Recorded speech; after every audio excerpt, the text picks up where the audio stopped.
This episode is brought to you by BetterHelp. Haesue Jo is a licensed marriage and family therapist and the head of clinical operations at BetterHelp. And her clinical focus is on Asian American mental wellness, anxiety and stress management, relationships and family dynamics, and trauma relief. I'm very excited about this because a lot of people struggle getting into healthy, conscious relationships. Getting into relationships and then developing it into marriages. It just seems like there's a lot of challenges in the world right now on how to navigate life in general, let alone relationships and all the different dynamics of marriage. And I wanted to ask you, my first question is, how can the different childhood traumas that we've experienced affect our current relationship or ones we're about to get into? If you can talk about that for a minute. Sure. That's a big question, and I do want to start by saying, just because you experienced trauma as a child, it does not mean that you are now having some issues in your relationship, or if you're having issues in your relationship now, it doesn't mean that it's a direct outcome of the trauma you experienced. And I say that because I don't want people to hear me and think that they are doomed to a future of challenge in relationship if they've experienced something as a young person. But I will say trauma at any age, and for folks that need a refresher, trauma is an event or a series of events that really strips away your sense of safety in this world. And that can come from being a survivor of abuse. It could be because you are a witness of some kind of violence, some kind of life-threatening, very dangerous situation, something that feels really scary, something that is very scary. These things can get stored in our bodies. They get stored in our psyche. They get stored in the core of our identity and who we are if we don't process this stuff, if we don't heal from these things.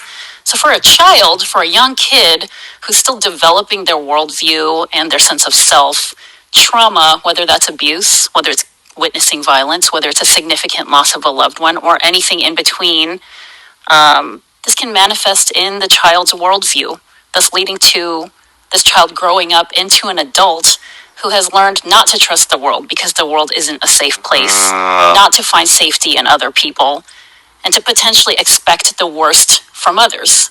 If anything, somebody that's gone through trauma as a young person, as a child, can even start to believe that they should expect the worst from themselves. And when you think about kids, their thinking is very pure. Their thinking is pretty black and white a lot of the time. And to make sense of something bad happening to me as a little kid, it must be because I'm a bad person. So, if this child does not grow into a person that's able to process or heal from this trauma, they hang on to that core idea that bad things happen to me because I'm a bad person. And because I'm a bad person, I'm going to reenact this in my current relationships as an adult. I'm not going to be able to communicate clearly because I'm a bad person. All this shame that's been piling on all these years. It can really turn into challenge in communication in the ways that you show up in a current relationship. Do you think we should enter a new relationship if we have certain traumas that really make us more defensive, more guarded, hold back our feelings and our emotions? Should we even enter a new relationship before we actually address that trauma? I don't know if there's an all-encompassing answer to this. I don't want to say, no, don't do that. Because I think there are plenty of people out there that have, and they have found incredible growth and healing while in relationship. It could be that their partner has helped them navigate something. All this to say, if you feel like you really hate yourself, which can take some time to uncover or figure out, it's going to be a difficult thing to expect anybody else to enjoy spending time with you when you can't even stand yourself. Right. So rather than saying no, don't do it, I would just take some inventory of where you are, how you're feeling about your ability to communicate effectively, not only be respectful to your partner, but respectful to yourself, because everything that we do, everything that we put out there as output, whether that's our behavior, our words, the ways that we connect, the ways that we don't, this all, I think, really originates from how we feel about ourselves. People that love themselves, you can tell. People that have very low self-esteem, you can tell. We've gotten pretty good at identifying these things in other people. It can be very difficult to identify those things in ourselves. So I think it starts there, is a practice of introspection. And it seems like, for some reason, from my observation, when someone doesn't love or accept themselves, or they have a low self-esteem, they they want love from another person, but they're unable to receive it still because they don't believe that they're deserving of it or they're worthy of it. So they look for it from another partner.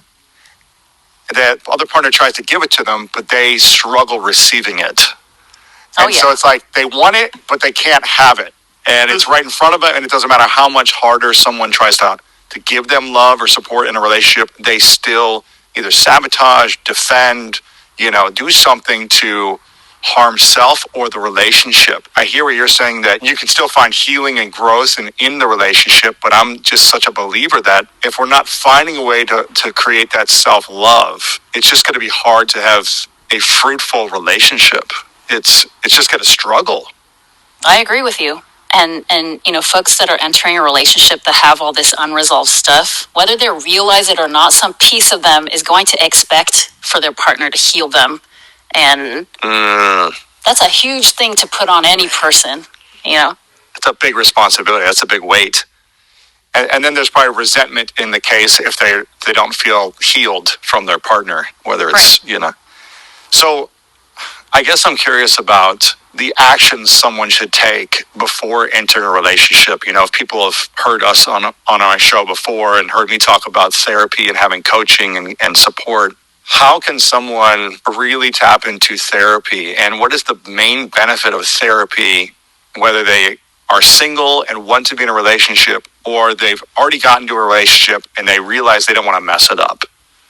Oh. Well, if you're single and you've already made the decision that you want to try therapy, or you've started therapy and you're wondering, how is this thing going to help me? How is this thing going to help me figure myself out and show up a little bit healthier, a little bit in a more loving, kind, patient way in my current relationship, in my next relationship? Therapy is not just about getting you ready for a relationship. I don't want people to think that that's what that is. Therapy is somewhere that one can begin discovering their sense of self-worth. And we talked about people that have low self-esteem. This is a good place to start figuring out, how do you increase that level of self-esteem? How do you start discovering what your own value is in the world? We create those things internally. And you mentioned, people that don't have that might start seeking it out from external sources, external validation. So I think single people specifically going into therapy, you can start learning about something called self-love. We hear about this all the time, but I think a lot of people have a difficult experience conceptualizing what it means to love yourself. It's much easier said than done, especially if you've lived your whole life not loving yourself. In fact, loathing yourself. Yes. Components of self-love include compassion, patience, understanding, kindness. I think these are some of the things that we'll think of when somebody says, what is love? These are the things that we want to extend to somebody else, but for whatever reason can be so difficult to give to ourselves, especially when somebody feels like they don't deserve it. Why do you think, based on a therapeutic analysis, why do you think so many people have grown up believing they're not deserving of love? Is it the traumas they experience that are stored in the memory and in the body at the same time that cause them to believe they're not lovable? Is it conditioning from something else? Or is it really they haven't learned how to navigate the traumas of the past, big T or little T's, long traumas or smaller traumas, and it's stored in the body, it's stored in the memory, and it's causing a belief system of, I'm not lovable or I'm not deserving? Well, I think you just answered that question. I think for some people, it's some combination of some of the things you said. For some people, it's all of the above. Going back to this thing I talked about, a little kid having experienced abuse by the hands of somebody that they looked up to, that they were hoping would be an unconditional provider. They make sense of that as, that must have happened to me because I deserved it. Because my mom and dad are perfect. They're amazing. The only reason that they would do something bad to me is because I'm bad and I deserved it. And so if you don't resolve that by processing, find some kind of healing and find some kind of understanding that it wasn't your fault, then it makes a lot of sense to turn into an adult that feels like bad things happen to me because I'm bad.